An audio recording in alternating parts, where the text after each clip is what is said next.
Hello. ঘটনাটা ঘটেছিল 2023-এ। ঘটনাটা একটু ক্রিপি, একটু ইমোশনাল, একটু মানে তোমাদের এরকম ফিল হবে যে আদৌ কি এরকম হয় বা আদৌ কি এরকম কারোর সাথে ঘটে এই ধরনের ঘটনা। তো আমি একটা কথাই তোমাদেরকে রেকমেন্ড করব, গল্প শোনো, এন্টারটেন হও, ব্যাস দ্যাটস ইট। রিয়েল কি না দরকার নেই অ্যাকসেপ্ট করার, রিয়েল কি না সেটা কমেন্ট বক্সেও বলানোর দরকার নেই যে হ্যাঁ রিয়েল কি না তুমি প্রমাণ দাও। এন্টারটেন হচ্ছ, ব্যাস নিজেদেরকে এন্টারটেন হিসেবে এই গল্পগুলো শোনো, কারণ যদি এইগুলো রিয়েলিটি তোমরা খুঁজতে যাও। তো গল্পটা শুরু করা যাক, বেকার বাজে না বকে। তো ওয়েলকাম টু হন্টেড উইসপারি। ভিডিও শুরুতেই যেরকম বললাম, ঘটনাটা শুরু হয়েছিল 2023-এ। তো যাদের সাথে হয়েছিল তাদের মেন রিকোয়েস্ট যাতে আমি তাদের নাম রিভিল না করি বা তাদের পরিচয় আমি যাতে না দিই। হ্যাঁ, প্লেসটা কী ছিল সেইটা দিতে পারি, কিন্তু তাদেরকে বা তারা যতজন ছিল তাদের নাম আমি যাতে রিভিল না করি। ওকে, কোনো ব্যাপার না। তো বোঝার সুবিধার্থে তোমাদেরকে আগে ডিটেলসটা দিয়ে দিই কতজন ছিল, কারা ছিল। ওখানে 7টা বন্ধু ছিল। 7টা বন্ধুর মধ্যে ছিল 2টো কাপল, একজন হাজব্যান্ড ওয়াইফ আর একজন সাইয়ারা টাইপের, মানে সদ্য তাদের ব্রেকআপ হয়েছে। তো সাইয়ারা টাইপের যে মেয়েটা তার নাম হলো শ্রেয়া, বোঝার খাতিরে দিচ্ছি নামগুলো। আর কাপলস যারা যারা তাদের নামটা তো কোনো ব্যাপার না, কারণ ঘটনাটা হচ্ছে বিবাহিত মেয়েটা মানে যার নাম হলো অঙ্কিতা আর যে সাইয়ারা শ্রেয়া, এই দুজনের সাথে মেন গল্পটা হয়েছিল। আর বাকি দুজন কোনো আঁচও পায়নি, ওদেরকে পরে গিয়ে বলা হয়েছে এই গল্পটা, মানে এই অ্যাকচুয়াল এই জিনিসটা হয়েছে। ঘটনাটা হয়েছে 2023-এর শীতকালের দিকে।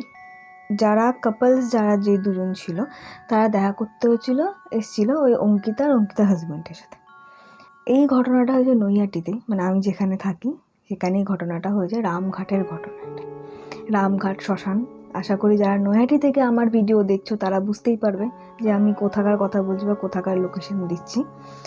তো ওরা বেসিক্যালি ঘুরতে বেরিয়েছিল, যেহেতু দেখা করতে এসছে আর দুটো কাপলস মানে আর দুটো বন্ধু, এবার অঙ্কিতার কলেজ ফ্রেন্ড ওরা।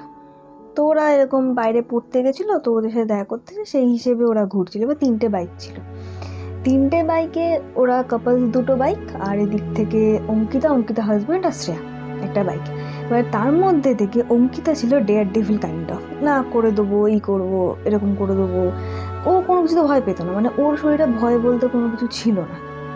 তো ওই বলল যে চল আমরা রামঘাটে যাই, রামঘাট থেকে জাস্ট ঘুরে আসি। ওরা ক্যাজুয়ালি ব্যাপারটা বলেছে যে চল রামঘাট থেকে ঘুরে আসি, জাস্ট এমনি ঘুরে চলে আসবো, ওটা কোনো ব্যাপার না। অনেকের আছে এরকম শ্মশান টশানের জায়গা খুব ভালো লাগে, ডেয়ার ডেভিল কাইন্ড অফ। তো অঙ্কিতার কথা অনুযায়ী ওরা বলে ঠিক আছে কোনো ব্যাপার না, কিন্তু অঙ্কিতার যে হাজব্যান্ড ছিল সে একটু বলছিল যে কেন বেকার, দরকার নেই যাওয়ার, আমরা ঘুরতেছি, রেস্টুরেন্টে যাই, কোথাও ভালো একটা জায়গায় ঘুরতে যাই। ও তো বলে না আমি ওখানে জাস্ট এমনি নর্মাল ঘুরতে যাবো। ওকে, কোনো ব্যাপার না, তো সবাই গেছে। এবার রামঘাটে যখন ওরা গেল, ঠিক তার 5 মিনিট আগে একটা শব্দেহ ঢুকেছিল সেখানে, সুইসাইড কেসের। যেহেতু বন্ধুরা গেছে ঘুরতে ঘাটের কাছে ওরকম একটা জায়গা, তো কাপলস যারা ছিল তারা বললো যে আমরা একটু স্মোক করব, মানে উইড সেবন করব। তো সেখানে দাঁড়িয়ে অঙ্কিতার যে হাজব্যান্ড ছিল সে বলল ঠিক আছে কোনো ব্যাপার না। তো অঙ্কিতাকে ও হাজব্যান্ড জিজ্ঞেস করলো তুমি খাবে, এবং নর্মাল অ্যাজ আ ওয়াইফ জিজ্ঞেস করে। তো বলে একটুখানি প্লিজ, একটুখানি। তো ঠিক আছে কোনো ব্যাপার না। তো সেইখানে অঙ্কিতাকে জাস্ট লজেন্স ফজেন্স সামথিং কিছু একটা কিনে দিয়েছে। আর শ্রেয়ার মানে যে সাইয়ারা, শ্রেয়ার পকেটে আগের থেকে একটা এরকম সিগারেটের একটা প্যাকেট ছিল। তো একটু ডিটেলস দিয়ে দিই আমাদের রামঘাটটা যারা জানে না তাদের ক্ষেত্রে, তাদের সুবিধার ক্ষেত্রে। রামঘাটটা কীরকম, রামঘাটটা যখন আমরা এন্ট্রি নিচ্ছি, রামঘাটটা ঠিক বাঁ দিকে পড়ছে একটা পঞ্চমুখী হনুমানজির মন্দির, বিশাল বড় পঞ্চমুখী হনুমান মন্দির। আর সোজা গিয়ে সেরকমই বাঁ দিকেই পড়ছে ইলেকট্রিক চুল্লি থেকে একটু এগিয়ে রাস্তাটা এরকম দুদিকে ভাগ হয়ে যাচ্ছে। এই দিকে চলে যাচ্ছে কাঠের চুল্লি, আর এই দিকে গিয়ে নিচে নেমে ঘাট। এবার ওরা নিচে নেমে বাঁ দিকে একটা স্ল্যাব টাইপের থাকে, এখন নতুন হয়েছে, ওইখানে গিয়ে ওরা বসেছিল। স্ল্যাব এখন হয়েছে, আগে ওই জাস্ট একটা বেদি টাইপের নর্মাল করা ছিল। ভালো কথা বসেছে। এবার যেহেতু অঙ্কিতা শ্রেয়া ওই তামাক জাতীয় জিনিসটাকে সেবন করবে না, তো সেই হিসেবে অঙ্কিতা যেরকম ডেয়ার ডেভিল টাইপের বললাম, ও বললো চলো একটু হেঁটে আসি। অ্যাপ্রক্স তখন কটা বাজে, 9:30 এরকম রাত্রি এরকম অ্যাপ্রক্স বাজে। এবার ওদের সাথে যে একটা নেগেটিভিটি কিছু হবে, বা ওদের সাথে একটা যে ওরকম ক্রিপি একটা অদ্ভুত ধরনের ভয়ানক যে ঘটনা ঘটবে, ওরা তখনও সেটা আঁচ করতে পারেনি। ওকে, তো এরকম বললো যে অঙ্কিতা যে চ একটু হেঁটে আসি। তো সবাই বলে ঠিক আছে, তোরা হেঁটে আমরা আমাদের কাজ করে তোকে ডাকবো, যেহেতু তুই এখানে তো ওরকম কিছু করবি না। কিন্তু অঙ্কিতার হাজব্যান্ড যে ছিল সে বললো না, কি দরকার আছে এত রাতে, হাজব্যান্ড মেটেরিয়াল যেরকম হয়। তো সেরকম গিয়ে বললো যে ঠিক আছে একটু যাই না, ঘুরে আছি না, অসুবিধা কি আছে, হেঁটে আছি। না না না না এরকম। তখন অঙ্কিতা একটা বাজে কথা বলে ওকে বেরিয়ে এলো। ঠিক আছে, তো হাজব্যান্ড বেসিক্যালি কিছু বললো না বেরিয়ে আসার পর। তো ওরা নর্মালি এরকম ঘাট থেকে একটু উঠে যেদিকে কাঠের চুল্লিটা সেদিকে গিয়ে নর্মালি একটু পায়চারি করছে। অঙ্কিতাই আর কি মারছে শ্রেয়ার সাথে, শ্রেয়া যেহেতু একটু বাঞ্জারা টাইপের হয়ে গেছে। এবার একটা কথা বলি, যে শ্রেয়া যে মেয়েটা ছিল সেই মেয়েটা না একটু কাইন্ড অফ টম বয় টাইপের ছিল, মানে 80-20 ব্যাপার। একদম যে পুরো টম বয় বা ওরকম না, জাস্ট 80-20 এরকম একটা ব্যাপার। ওর মধ্যেও ভয়ে বা এরকম একটা ক্রিপিনেস কিছু কাজ করবে এরকম কোনো ব্যাপার ছিল না। যেরকম নর্মালি এরকম দাঁড়িয়ে আর কি মারছে, এদিক ওদিক করছে, অঙ্কিতা ওকে খোঁচা মারছে আগের ব্রেকআপটা নিয়ে। এবার অঙ্কিতা যখন খোঁচা মারছিল তখন খোঁচা মারতে মানে জাস্ট মুখটা এরকম ঘুরিয়েছে। এবার একটা কথা বলি, যেদিকে কাঠের চুল্লিটা তার ঠিক অপোজিটেই কাঠ রাখা, মানে যেখানে মানে কাঠে বেসিক্যালি পোড়াবে যেখানে মৃতদেহটাকে, সে কাঠগুলো রাখা একটা চৌকো মতো এরিয়া। খুব বেশি না হলে 25-30 পা, খুব বেশি না হলে, এবার আমি গুনিনি ওখানে গিয়ে, তো এটা আন্দাজ 25-30 পা, ঠিক আছে, জাস্ট ওইটা এরিয়াটা, ঠিক আছে। এবার ওইখানে যদি কেউ ঢুকে যায়, তার যে ব্যাক করে মানে সরি ওখানে যদি কেউ ঢুকে যায় ও তো সোজা বেরিয়ে যাবে, এরকম কোনো কিন্তু অপশান নেই। পুরো জায়গাটা ঘেরা, আইদার ওকে ওখানে গিয়ে দাঁড়িয়ে পড়তে হবে আর নয়তো ব্যাক আসতে হবে। জায়গাটা সিচুয়েশনটা ঠিক এরকম। এবার অঙ্কিতা যে মুখটা এরকম জাস্ট ঘোরালো, দেখছে একটা সুপুরুষ, আমরা যে বলি না সুপুরুষ, যে বাংলা ভাষায় বলতে গেলে ময়ূরপঙ্খী কার্তিক, বা ময়ূরের ওপর কার্তিক যেরকম বেসিক্যালি হয় না, একদম সেরকম 6 ফুটের মতো হাইট, চাপ দাড়ি, কানটা এখানে ফোটানো, বেশ সুন্দর বড় সড়ো চেহারা, বিশাল খুব সুন্দর, মানে খুবই সুন্দর দেখতে। আমাকে যখন ডিটেলসটা দিচ্ছে আমি ভাবছি তো আমার মনের মতো ডিম্বয় ভাই। যাই, তো এরকমভাবে ডিটেলসটা দিল যে এরকম সুপুরুষ একটা ওখানে দাঁড়িয়ে আছে, এমনি অ্যাভেই কোনো রকম কোনো ব্যাপার নেই যে ও দাঁড়িয়ে নড়াচড়া করছে বা অন্য কারোর সাথে কথা বলছে বা কিছু সামথিং, এরকম না। এবার ওখানে না সবসময় আলো জ্বলা থাকে, একটা ভালো দুদিকে বাল্ব দেওয়া এরকম আলো ওখানে থাকে সবসময়। সেই দিনকে আলোটা নাকি মানে ঘোলাটে টাইপের, মানে তুমি যখন ঘুম থেকে ওঠো তোমার চোখের সামনে যেরকম ঘোলাটে টাইপের থাকে, ঠিক ওরকম টাইপের আলোটা, ঘোলাটে ধরনের। ওখানে সুপুরুষটা দাঁড়িয়েছে একদম স্টিল। কীরকমভাবে দাঁড়িয়েছে, ম্যানিকুইন দেখেছো তো নিশ্চয়ই, যেরকমভাবে ম্যানিকুইন সোজা এরকমভাবে দাঁড়িয়ে থাকে, ওরকমভাবে ম্যানিকুইনের মতো দাঁড়িয়েছে, মানে কোনো আটঘাট নেই যে এদিক ওদিক নড়বে বা সামথিং কিছু একটা করবে, ওখানে ওরকমভাবে দাঁড়িয়ে আছে। এবার অঙ্কিতার চোখ পড়েছে ছিনালিগিরি, যেরকম বন্ধুরা থাকলে যেরকম হয় যে দেখ ভাই ছেলেটা কি সুন্দর দেখতে, দেখ ভাই এই সে এরকম।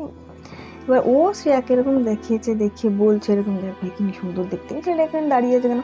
শ্রেয়ার মাথায় ফার্স্ট একটা কোশ্চেন হলো ও ওইখানটায় কেন দাঁড়িয়ে আছে। শ্রেয়ার মাথায় কোশ্চেনটা ফার্স্ট এলো যে ঘাটের নিচে সবাই আছে, আমাদের বন্ধুবান্ধব ঘাটের নিচে আছে বা এই সাইডের লোকজনগুলো বসে আছে, তো ওই লোকটা ওখানে কি করছে। ও অ্যাপ্রক্স 30-35 মধ্যেই তার বয়স, ঠিক আছে।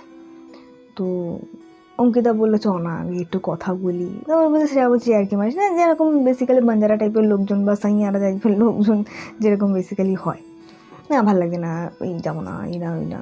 তো অঙ্কিতা বললো যে চ না, যদি নাম্বার দেয় নিয়ে নেবো, এরকম বলে অঙ্কিতা ওর হাতটা ধরে নিয়ে যাওয়ার চেষ্টা করেছে। ঠিক আছে, কোনো ব্যাপার না। যেই অঙ্কিতা আর শ্রেয়া 2 স্টেপ এগিয়েছে, শ্রেয়ার কি খটকা লাগলো, শ্রেয়ার মনে হলো যে ও একটা সিগারেট খাবে, এরকম মনে হলো। তো বললো দাঁড়া, অঙ্কিতাকে বললো।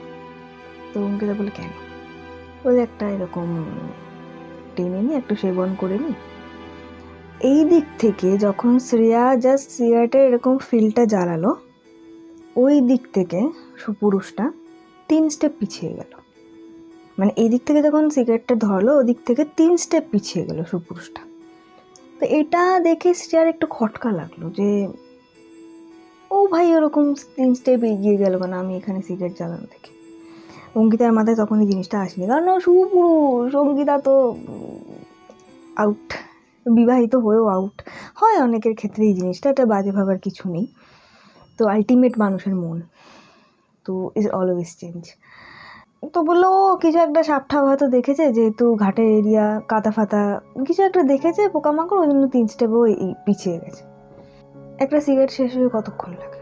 খুব জোর হলে 5 মিনিট থেকে 60 মিনিট। শ্রেয়ার সিগারেটটা 3 মিনিটের মধ্যে শেষ হয়ে গেছে। খুব জোর হলে 3 মিনিট, বেশিক্ষণ স্টে করেনি, খুব জোর হলে 3 মিনিট। এবার যে লাস্টের এটা খেয়ে শ্রেয়া এরকমভাবে ফেললো, ওই যে সুপুরুষটা 3 স্টেপ পিছিয়ে ছিল, 6 স্টেপ এগিয়ে এলো। এরকম ভাই ওরা অত করে, মানে অঙ্কিতা কোনোভাবে ওর অ্যাক্টিভিটিগুলো ফলো করেনি, শ্রেয়া ছেলেটার অ্যাক্টিভিটিগুলো ফলো করেছে। গেছে একদম, অঙ্কিতা তো লাজুক একটা মেয়ে, গেছে হাই, ছেলেটা ওদিক থেকে এসছে হ্যালো। হ্যালোটা না ঠিক এরকম ছিল, হ্যালোটা এরকম ধরনের ছিল। অঙ্কিতার মাথায় কিচ্ছু নেই তখন, ও ততক্ষণে জিজ্ঞেস করবে ছেলেটা কে, কোথায় থাকে, কি নাম না, এইটা অঙ্কিতার মাথায় ঘুরঘুর করছে। শ্রেয়া সবটুকু ফলো করছে যে কি হচ্ছে না হচ্ছে, কেন এরকম ও করলো। তখন 3 স্টেপ এগিয়ে 6 স্টেপ পিছিয়ে, 3 স্টেপ পিছিয়ে 6 স্টেপ এগিয়ে গেল, কেন এই জিনিসটা করলো, বা ওর গলার ভয়েসটাও এরকম কেন, সামথিং এরকম। এবার অঙ্কিতা এরকম কথা বলতে বলতে জিজ্ঞেস করলো তোমার নাম কি? ছেলেটা বললো অংশুমান সিনহা। ছেলেটার নাম। তো অঙ্কিতা বললো বাহ। অঙ্কিতা এরকম কথাটা বলছিল কোথায় থাকো না থাকো, হেটা বেটা এরকম জিজ্ঞেস করতে করতে যেই টাইমটায় অঙ্কিতা বলবে যে নাম্বারটা পাওয়া যাবে, আমার বন্ধুটা সিঙ্গেল আছে, আমি তো সিঙ্গেল নই, সেই টাইমে না অংশুমান জাস্ট অঙ্কিতাকে এরকম করে টাচটা করলো। অঙ্কিতা ফিল দ্যাট গিয়ে পুরো বরফের মতো ঠান্ডা, পুরো বরফ, মানে একদম আমরা যেরকম ফ্রিজে হাত ঢুকিয়ে দিলে যেরকম একটা হয় না যে হাতটা ঠান্ডা হয়ে যায়, ওরকম বরফ। তো অঙ্কিতা হয়তো ভেবেছে যে এমনি অনেকের চেটো, ঠান্ডা কাল যেহেতু অনেকের চেটো ঠান্ডা থাকে না, ওরকম হয়তো ভেবেছে। তো অঙ্কিতা ওরকম কিছু মাথায় তো আসেনি যে কেন ঠান্ডা বা কেন কিছু।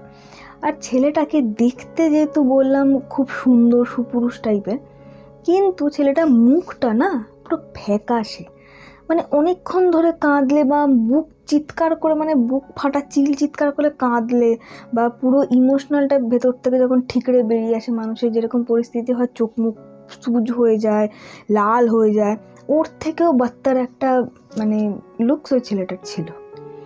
অঙ্কিতার কোনো সবের দিকে কোনো ভ্রুক্ষেপই নেই, ও তো হা করে তাকিয়েছে মুগ্ধ গগনে, একদম মুগ্ধ, কি না কি একদম দেখে ফেলেছে, এরকম একটা ব্যাপার। শ্রেয়া কি মনে হলো, শ্রেয়ার সাইড থেকে শ্রেয়া বলছে চ, থাকতে হবে না এখানে। শ্রেয়া বলছে, অঙ্কিতা বলছে দাঁড়া তো, যেতে হবে না, অঙ্কিতা বলছে। এবার সেই মুহূর্তেই অনেকক্ষণ ধরে ওরা 10 মিনিট 15 মিনিট গল্প করেই যাচ্ছে। ছেলেটা মাঝখান থেকে একটা কথা বলেছিল, জীবনটা কি অদ্ভুত না, মানুষ সহ্য করতে পারলে টিকে যায়, না সহ্য করতে পারলে মুভ অন করে যায়। এবার সেই মুভ অন মানে যেরকম ধরনের হতে পারে, কেউ অন্য কারোর সাথে মুভ অন করছে, কেউ পৃথিবী ছেড়ে চলে যাচ্ছে, এর অদ্ভুত একটা কথা ওই ছেলেটা ওই টাইমে বলেছিল, মানে ওদের হাসি ঠাট্টার মধ্যে। তো তখন অঙ্কিতার মাথায় গিয়ে স্ট্রাইক করলো যে এই কথাটা কেন বললো হুট করে, যে এত হাসি ঠাট্টা হচ্ছে, স্টিল ছেলেটা নাম্বারও চাইনি, ওখানে দুখানা মেয়ে ওরকম দাঁড়িয়ে আছে একা ইয়ার্কি ফাজলাম মারছে। আজ ওখানে ওই ছেলেটা জায়গায় অন্য কোনো ছেলে দাঁড়ালে নাম্বার চেয়ে ফেয়ে নিয়ে একদম ওখান থেকে মনে চলেও যেত। ঠিক আছে, বেসিক্যালি এই জিনিসটাই হয়। তো ও না এরকম মানে স্টিল কীরকম ম্যানিকুইন যেরকম হাত লম্বা করে দাঁড়িয়ে থাকে, ও সেরকম হাত লম্বা করে এরকম করে দাঁড়িয়েছিল, ওর মধ্যে কোনো কার্বিকার ছিল না। ঠিক আছে, ইয়ার্কি মারবে ফাজলে মারবে, আমরা কি এরকম ব্যাপারটা করি, কিচ্ছু না, নাথিং, জাস্ট ম্যানিকুইনের মধ্যে একদম স্ট্রেট হাতটা ঝুলিয়ে ও কথা বলছিল। ঠিক সেই মুহূর্তে 5 মিনিট কি 6 মিনিটে এরফেরে অঙ্কিতা হাজবেন্ড পেছন থেকে রাখছে, ওই ওখানে দাঁড়িয়ে তোমরা কি করছো গো, অনেকক্ষণ ধরে আমি দেখছি, এরকমভাবে বলেছে। এবার অঙ্কিতার যে হাজবেন্ড ছিল সে ওদেরকে অনেকক্ষণ ধরে 5 মিনিট 6 মিনিট করে না ফলো করছে, যে ওরা কিছু একটা ওখানে করছে বা ওরা কারোর সাথে একটা ওখানে দাঁড়িয়ে কথা বলছে, কিন্তু সেটা অঙ্কিতা হাজবেন্ড দেখতে পাচ্ছে না। অঙ্কিতা শ্রেয়া কিন্তু ওদের সাথে কথা বলছে, ওই মানে অংশুমানের সাথে কথা বলছে, কিন্তু অঙ্কিতা হাজবেন্ড সে কিন্তু দেখতে পাচ্ছে না অংশুমানকে, মানে বক্তব্যটা অঙ্কিতা হাজবেন্ডের এরকম। অঙ্কিতা যেই শুনেছে তো অঙ্কিতার তো একদম হাজবেন্ড হয়, এ ভাই আমি এখানে ফ্ল্যাট করছি, আমার বর দেখলো আমি তো শেষ, এরকম একটা ব্যাপার অঙ্কিতার মাথায় কাজ করেছে। এবার অঙ্কিতা একদম সেট করে দিয়ে ঘুরেছে, ও কিন্তু পেছনে দেখেনি যে আদৌ অংশুমান ওখানে আছে কি নেই, এরকম সামথিং। তো ও ঘুরে একদম হাঁটা মেরেছে, পেছন ঘুরে দেখিনি আদৌ অংশুমান আছে কি না। ও যেই হাঁটা মেরেছে, যখন 5 থেকে 7 স্টেপ এগিয়েছে, ওই যে বলেছিলাম ভিডিও স্টার্টিংয়ে যে ওরা ঢোকার 5 মিনিট আগে একটা সুইসাইড কেসের সপ্তাহেও ঢুকেছিল, ওই ফ্যামিলিটা বা ওই দেহটা আসছিল পোড়ানোর জন্য, নিয়ে আসছিল পোড়ানোর জন্য। এবার যেই মুহূর্তে ওই লাশটা ঢুকেছে, ওর হাজব্যান্ড যেহেতু এগিয়ে এসেছিলো, তো ওর হাজব্যান্ড বললো তোরা না এই লাশটা কাটাবি না, এই লাশটা কাটাবি না, দাঁড়িয়ে যা, লাশটা যখন বেরিয়ে যাবে তখন তোরা আসবি।